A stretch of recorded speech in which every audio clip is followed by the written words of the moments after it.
Friends, आज की इस वीडियो में मैं आपको बताने वाला हूं लिनक्स की हिस्ट्री और मिस्ट्री। साथ ही मैं आपको बताऊंगा क्या ये यूनिक्स का डेरिवेटिव है, क्या ये यूनिक्स से ही निकला है, अगर निकला है तो कैसे निकला, और नहीं निकला है तो लोग इसको यूनिक्स का डेरिवेटिव क्यों बोलते हैं। एक एक चीज आपको बोर्ड पे लिखवाऊंगा भी, लेकिन थोड़ा सा मैं ओवरव्यू दे देता हूं।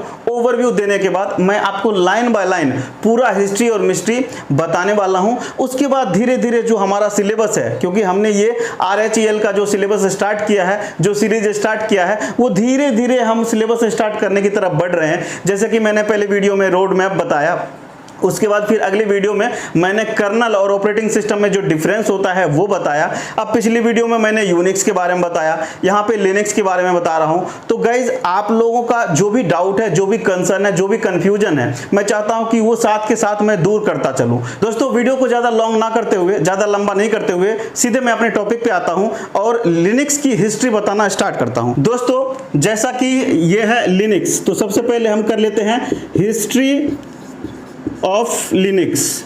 हिस्ट्री ऑफ लिनक्स, यहाँ पे कुछ लोग लिनक्स बोलते हैं, कुछ लोग लाइनक्स बोलते हैं। तो हिस्ट्री ऑफ लिनक्स हम स्टार्ट करते हैं। और बहुत सारे लोगों का मानना है कि ये डेरिवेटिव ऑफ यूनिक्स है। तो अब अभी फिलहाल हम मान लेते हैं, अभी हम क्या मान लेते हैं, फिलहाल मान लेते हैं इसको कि ये डेरिवेटिव क्या है, derivative of Unix. Derivative of Unix अभी फिलहाल मान लेते हैं, बस कुछ टाइम के लिए मान लेते हैं कि लोग इसको बोलते हैं ये डेरिवेटिव ऑफ यूनिक्स है। ये खुद ब खुद प्रूव हो जाएगा कि ये क्या ये डेरिवेटिव ऑफ यूनिक्स है कि नहीं। तो गाइज, बात उन दिनों की है कि एक स्टूडेंट थे लाइनस बेनेडिक्ट टोरवाल्ड्स। लाइनस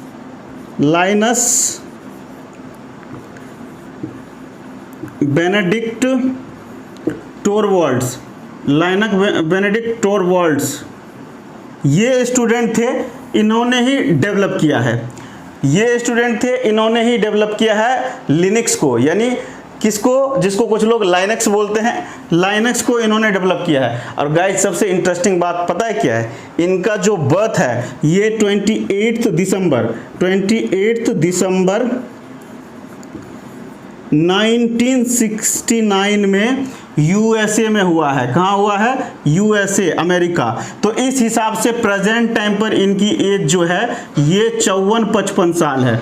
54-55 साल इनकी प्रेजेंट टाइम पर एज है। तो गाइज, बहुत सारे ऐसे डेवलपर हैं जिन्होंने बहुत सारे प्रोग्रामिंग लैंग्वेज को उन्होंने डेवलप किया। बहुत सारे डेवलपर ऐसे हैं जो आज की डेट में इस दुनिया में नहीं है। लेकिन गाइज, बहुत ही इंटरेस्टिंग बात ये है कि ये जो लाइनस टोरवाल्ड्स भाई साहब हैं, आज के डेट में प्रेजेंट हैं और इनकी एज सिर्फ और सिर्फ अभी 54-55 साल की है। आप देख ही सकते हो कि इनका जो डेट ऑफ बर्थ है 28 दिसंबर 1969 को यूएसए में हुआ था। तो उस हिसाब से 54-55 साल की इनकी एज है। तो बात दरअसल शुरू हुई थी, ये एक्चुअली 1991 की बात है, 1991 की बात है। ये स्टूडेंट थे हेलसिंकी यूनिवर्सिटी,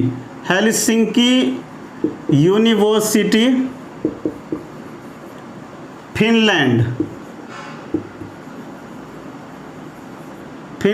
यूएसए। तो ये एक्चुअली थे हेलसिंकी यूनिवर्सिटी, फिनलैंड, यूएसए के स्टूडेंट थे।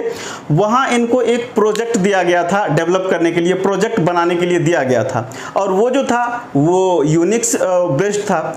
तो उन्होंने जब पता किया तो यूनिक्स काफ़ी ओल्ड हो चुका था, और यूनिक्स का इस्तेमाल करके उस टाइम बड़ी बड़ी इंडस्ट्रीज़ ने अपना फ्लेवर बना लिया था। अब उसी में से कुछ फ्लेवर्स जो हैं वो मैंने आपको पिछली वीडियो में भी बताया था, अभी थोड़ा सा बता देता हूं अगर आपने पिछली वीडियो नहीं देखा है।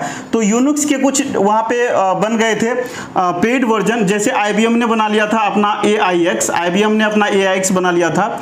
सन सिस्टम ने सोलारिस बना लिया था, जिसे हम सन सोलारिस के नाम से भी जानते हैं। सन सोलारिस के नाम से भी ये जाना जाता है। एप्पल ने, आपको तो पता ही है, एप्पल ने मैक OS बना लिया, और HP कहाँ पीछे रहने वाला था, HP ने भी UX बना लिया। तो गाइज, जो हेलसिंकी यूनिवर्सिटी के स्टूडेंट ये लाइनस बेनेडिक्ट टोरवाल्ड्स थे, इनको जब प्रोजेक्ट दिया गया तो इन्होंने पता किया तो सारे वर्जन्स तो जो थे वो पेड थे। और पता है उस टाइम उसकी जब इन्होंने पता किया तो पता लगा कि जो $5,000 गाइस, $5,000 एक स्टूडेंट के लिए उस टाइम कितना महंगा, कितना बड़ा अमाउंट होगा। आज की डेट में भी ये जो $5,000 है गाइस, $5,000, तो देख सकते हो कितना बड़ा ह्यूज अमाउंट है। और उस टाइम तो क्या ही कहना। तो गाइज इनको बहुत बुरा लगा कि मैं पढ़ना चाहता हूं, मैं काम करना चाहता हूं, लेकिन जो भी फ्लेवर है वो सारे पेड है और इतना मैं अमाउंट दे नहीं सकता। तो उसी दौरान कहते नहीं है कि आवश्यकता ही आविष्कार की जननी है, तो उसी दौरान ये बहुत टेंशन में थे। इन्होंने सोचा कि कुछ ऐसा मैं करता हूं जो मैं एक सॉफ्टवेयर इसी टाइप का बनाता हूं, एक डेवलप करता हूं, और मैं जो बनाऊंगा ना तो वो मैं फ्री रखूंगा। जी हाँ गाइज, इनका देखिए जिस टाइप से मेरे चैनल का मोटिव है कि मैं जो भी वीडियो है, ये जो आप अगर RHEL पढ़ने जाते हो कहीं किसी और इंस्टीट्यूट में किसी और ट्रेनर से, तो कम से कम आपको 20,000 रुपये आपको पे करने होंगे, फिर आपको वो पढ़ाएंगे। और इतने अच्छे से भी वो नहीं पढ़ाएंगे, लेकिन कम से कम 20K आपको वहाँ पे पे करना होगा। मैं आपको फ्री में दे रहा हूँ। बस इसी टाइप से इन्होंने भी सोचा कि मैं जो बनाऊंगा ना गाइज तो मैं फ्री रखूंगा, और मैं भी इसीलिए पढ़ा रहा हूँ। मैंने पूरे YouTube पे देख लिया, वीडियो लेक्चर मौजूद है, लेकिन कहीं भी अच्छे से नहीं बताया गया है, नहीं सिस्टमेटिक ढंग से पढ़ाया गया है। कुछ चीज़ें क्लियर, छोटी छोटी चीज़ जो नॉन टेक्निकल बंदे होते हैं उनको पता भी नहीं होता कि ये क्या है, उस चीज़ को छोड़ देते हैं और जो अपना सिलेबस पूरा नहीं करते हैं। तो इसलिए मैंने सोचा कि आप लोगों के लिए ये सीरीज लेकर के आऊं, और बहुत जल्द बहुत सारे सीरीज में लेकर के आने वाला हूं। जैसे कि मैं बता देता हूं अमेज़न का AWS, उसके बाद मैं आपको लेकर के आने वाला हूं CCNA का लेक्चर लेकर के आने वाला हूं, फिर मैं आपको माइक्रोसॉफ्ट एज़ोरे लेकर के आने वाला हूं, और ये लिनक्स का तो चल ही रहा है। तो अभी तो ये फिलहाल मैंने माइंड में रखा, ये 4 चीज़ मैं लेकर के आऊँगा। तो इसी टाइप से मैं अपनी बात ज़्यादा ना बता करके आप लोगों को बता दूँ कि उस टाइम इनको काफ़ी महंगा लगा, तो इनके माइंड में आया कि मैं कुछ ऐसा डेवलप करूंगा प्रोग्राम जो मैं फ्री रखूंगा, और उन्होंने ऐसा किया भी। गाइज लोगों का तो यहां तक मानना है कि यूनिक्स का जो है ये डेरिवेटिव है लिनक्स, और यहां तक लोग कहते हैं कि ये क्लोन ऑफ यूनिक्स है, यानी हूबहू, यानी सेम टू सेम, यानी कि यूनिक्स का सेम टू सेम बोला जाता है। यहां पे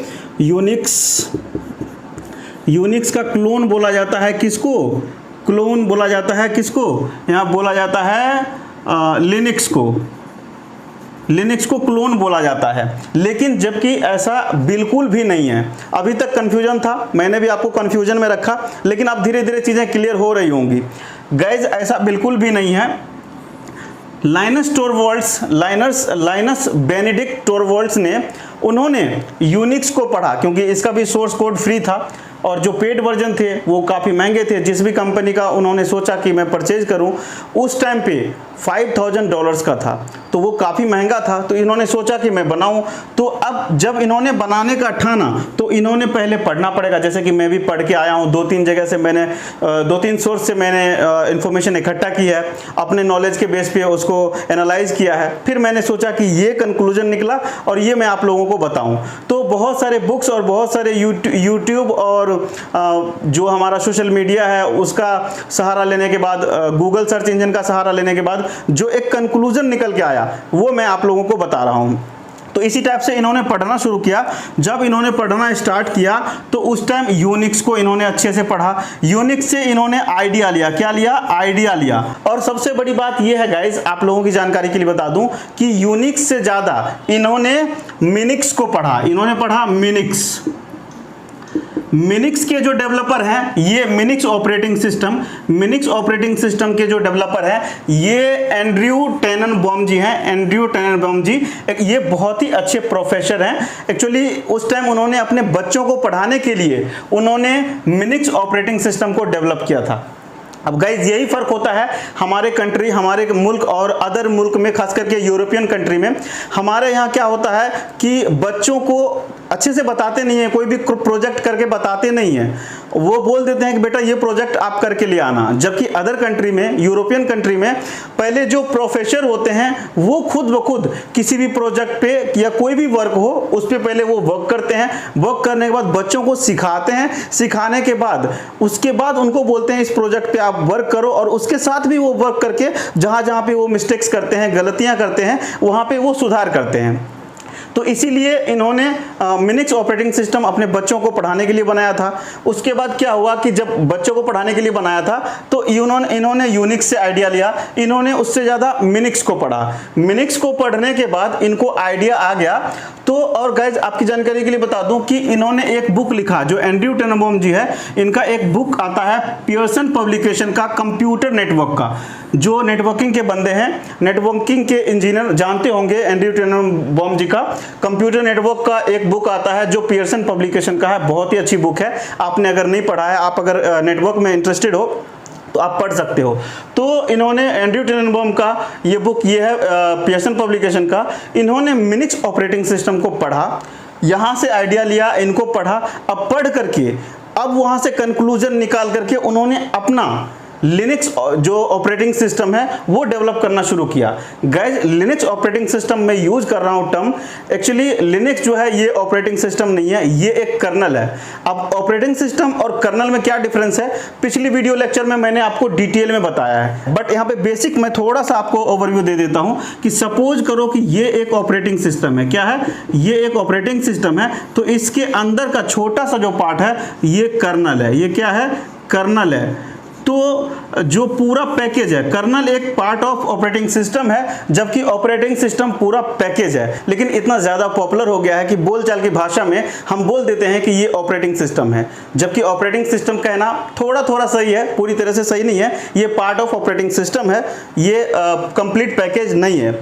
तो गाइज यहाँ पे जो इन दोनों को पढ़ने के बाद, आइडिया लेने के बाद, जो लाइनस टोरवाल्ड्स है उन्होंने 1991 में इन्होंने कर्नल बनाया। और इन्होंने कर्नल बनाने के बाद ऐसा नहीं है कि इन्होंने इसको पेड रखा, इन्होंने फ्री कर दिया। इसका जो सोर्स कोड है फ्री टू ऑल कर दिया।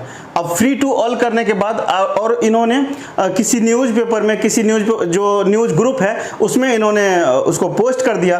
पोस्ट करने के बाद गाइस जो इनको रिस्पॉन्स मिला वो वंडरफुल था। अब मैं लाइन बाय लाइन आपको चाहता हूं कि नोट कराना, आप नोट कर लो, क्योंकि लाइन बाय लाइन आप अगर नोट्स में नोट कर लेते हो तो आप कभी नहीं बोलोगे। स्टोरी मैंने समझा दिया, स्टोरी तो आपको समझ में आ गया, लेकिन आपको अगर लिख लोगे, दोबारा से आप नोट्स को पढ़ लोगे तो आप कभी भी नहीं बोलोगे। तो गाइज ये जो लाइनस बेनेडिक्ट टोरवाल्ड्स है is a Finnish software engineer. ये एक फिनिश सॉफ्टवेयर इंजीनियर है, best known for the having initiated the development of the Linux kernel and Git version control system. Guys आपकी जानकारी के लिए बता दूं, ये जो लाइनस बेनेडिक्ट टोरवाल्ड्स है इन्होंने ही गिट भी लिखा है।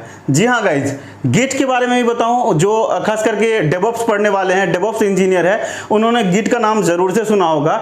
2005 में इन्होंने गिट लिखा। तो सबसे पहले मैं बता देता हूं कि ये जो लाइनस टोरवाल्ड्स है आखिर अपने सॉफ्टवेयर का नाम उन्होंने लिनक्स क्यों रखा। तो गाइज इन्होंने अपने सॉफ्टवेयर का नाम लिनक्स इसलिए रखा क्योंकि इन्होंने क्या पढ़ा, इन्होंने यूनिक्स को पढ़ा, इन्होंने यूनिक्स को पढ़ा, इन्होंने मिनिक्स को पढ़ा, इन्होंने मिनिक्स को पढ़ा। तो यूनिक्स से इन्होंने आइडिया लिया, मिनिक्स से इन्होंने आइडिया लिया, और इनका नाम क्या है? लाइनस। इनका नाम क्या है? इनका नाम है लाइनस। तो इन्होंने सोचा कि यहाँ पे यूनिक्स है, मिनिक्स है, इसी से मिलता जुलता क्यों ना नाम रखा जाए और उसमें मेरा नाम भी इंक्लूड हो। तो गाइज इन्होंने क्या करा, अपना जो नाम है LINU, ये अपने नेम LINU यहाँ तक रखा, और उसके बाद ये बिकॉज यूनिक्स था, ये मिनिक्स था, इसलिए अपने नाम में S को हटा करके इन्होंने X लिख दिया। इसलिए इनका नाम, इनके द्वारा जो डेवलप किया गया प्रोग्रामिंग लैंग्वेज था और खास करके ऑपरेटिंग सिस्टम कर्नल था, वो लाइनस टोरवाल्ड का S हट करके X लग गया और इसका नाम पड़ गया लिनक्स या लाइनक्स, जो भी आप बोलना पसंद करते हो। तो इन्होंने डेवलप किया। ये एक जो है लाइनस टोरवाल्ड एक फिनिश सॉफ्टवेयर इंजीनियर थे, और इन्होंने जो है डेवलपमेंट किसका किया? लिनक्स कर्नल का, और इन्होंने गिट वर्जन कंट्रोल सिस्टम का, और इन्होंने 2005 में इन्होंने इसका किया। और जो लिनक्स है, लिनक्स का पहला कोड उन्होंने 1991 में इन्होंने लिखा। तो गाइज इनका पूरा नाम था Linus Benedict Torvalds, born on 28 of December 1969, यानी प्रेजेंट टाइम पर, जैसा कि मैंने ओवरव्यू में बताया था कि ये 54-55 साल के हैं और आज भी मौजूद है। अब यहाँ से आ जाते हैं हिस्ट्री ऑफ लिनक्स के बारे में। लिनक्स के बारे में थोड़ा सा मैं हिस्ट्री बता दूं, इसके पीछे की कहानी बता दूं। ओवरव्यू से तो आप लोगों को पता लग ही गया होगा। ये जो Linux come from Unix family, जैसा कि मैंने बताया कि यूनिक्स को इन्होंने पढ़ा, मिनिक्स को इन्होंने पढ़ा, तो बहुत सारे लोगों का जो मानना है कि ये यूनिक्स फैमिली से है। तो चलिए, ये लिनक्स जो है यूनिक्स फैमिली से आता है, क्योंकि वहां से आइडिया लिया गया था, क्योंकि बहुत सारे कमांड सेम है। अब कमांड सेम होने का मतलब ऐसा नहीं है कि ये वहां से कॉपी पेस्ट करके डाल दिया गया है। सपोज करो कि आप जाते हो कि गन्ने का जूस पीने के लिए, तो गन्ने का जूस पीने के लिए अलग अलग मशीन पे अलग अलग लोग बनाने वाले होंगे। कई बार कुछ उसमें काला नमक डाल देते हैं, कई बार कुछ उसमें चाट मसाला डाल देते हैं, तो बहुत सारे लोग उनको बनाने का तरीका अलग अलग हो सकता है। आप रेस्टोरेंट में जाओगे तो अलग मिलेगा, जो पैक किया हुआ जो आता है फ्रूट जूस वाला पैकेट, उसमें अगर आप लेते हो तो वो अलग मिलेगा, उसको कंपनी अलग फ्लेवर से बनाती है। जो आपके सामने में मिलता है वो अलग मिलता है। तो कहने का मतलब, लेकिन है तो सब जूस ही। तो ठीक उसी टाइप से कुछ चीज़ें तो सिमिलर होगी, क्योंकि ये सारे ऑपरेटिंग सिस्टम है और सारे ये सारे कर्नल्स हैं, और जो ये सारे वर्क एक ही करना है, फाइनली वर्क एक ही करना है। तो कुछ कमांड्स तो सेम होगा, लेकिन इसका मतलब ये नहीं है कि दोनों एक दूसरे से कॉपी किया गया है। And it is free and open source software operating system. जी हाँ गाइज, ये फ्री और ओपन सोर्स है। अब फ्री और ओपन सोर्स में लोगों को कई बार कंफ्यूजन होता है कि फ्री क्या होता है, ओपन सोर्स क्या होता है। गाइज, फ्री होता है कि कुछ सॉफ्टवेयर ऐसा है जो आप फ्री यूज कर रहे हो, लेकिन उसका सोर्स कोड आपको नहीं पता होता है।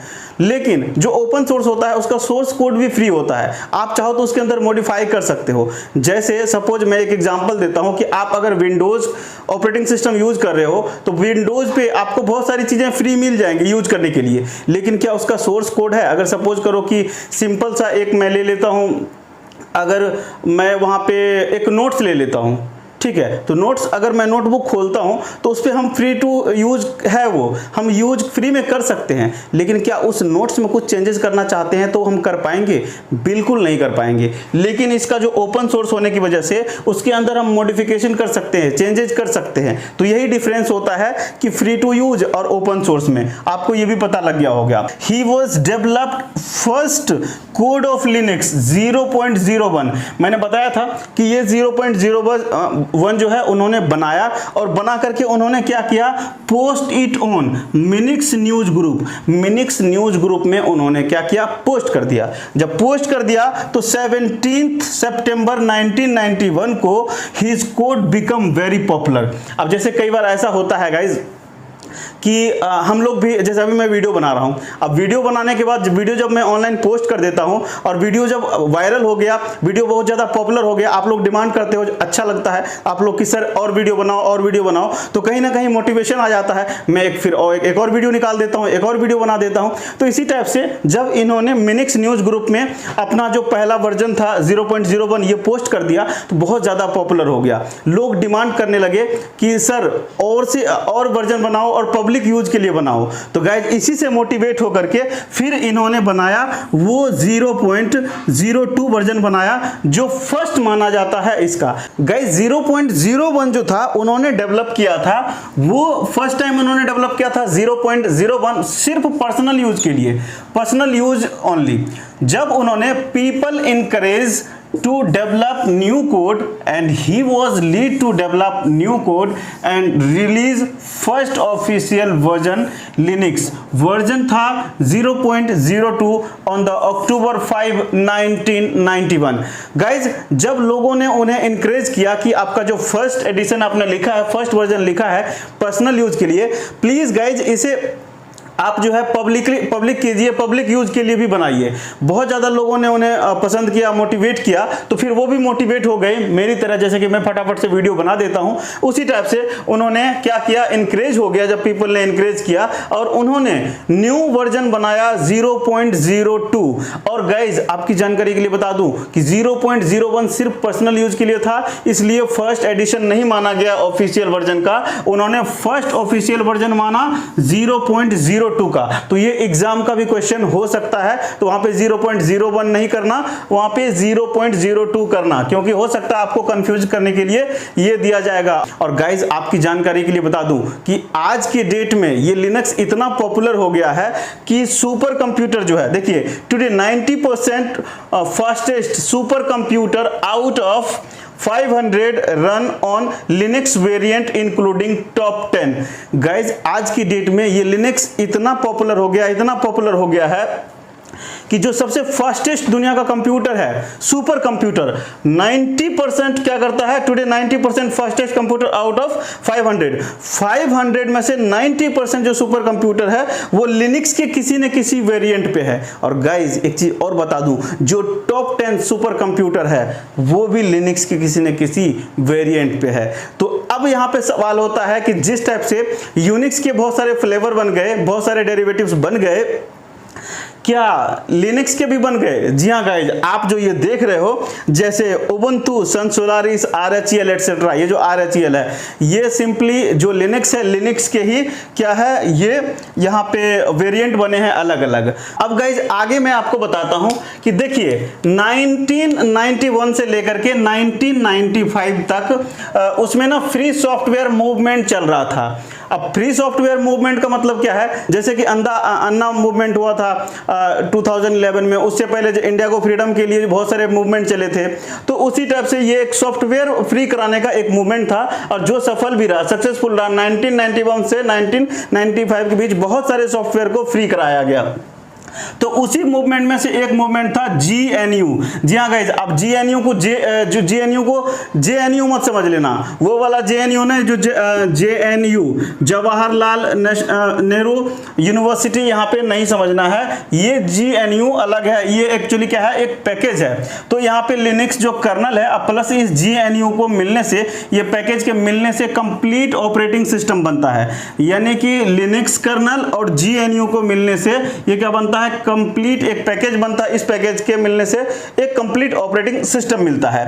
अब वेरिएंट ऑफ लिनक्स, अब गाइस जैसा कि यूनिक्स के साथ हुआ था, उसके बहुत सारे वेरिएंट बन गए थे जो पेड थे। उसी टाइप से लिनक्स में भी बहुत सारे वेरिएंट बन गए जो कुछ पेड रहे और कुछ उसमें फ्री भी हुए। तो जैसे पेड वेरिएंट यहाँ पे देख सकते हो कि जो हम लोग पढ़ रहे हैं यहाँ पे RHEL, ये रेड हैट एंटरप्राइज लेवल का है, ये खास करके इंडस्ट्री वाले यूज करते हैं, तो हम लोग ये पढ़ रहे हैं। तो नंबर 1 पे ये है, उसके बाद फेडोरा है, उसके बाद क्या है, डेबियन है, और अदर्स में बहुत सारे आते हैं जैसे कि उबुंटू है, CentOS है, Amazon लिनक्स है, काली लिनक्स है। हैकिंग से रिलेटेड वगैरह कोई काम करना है तो वहां पे काली लिनक्स काम में आता है।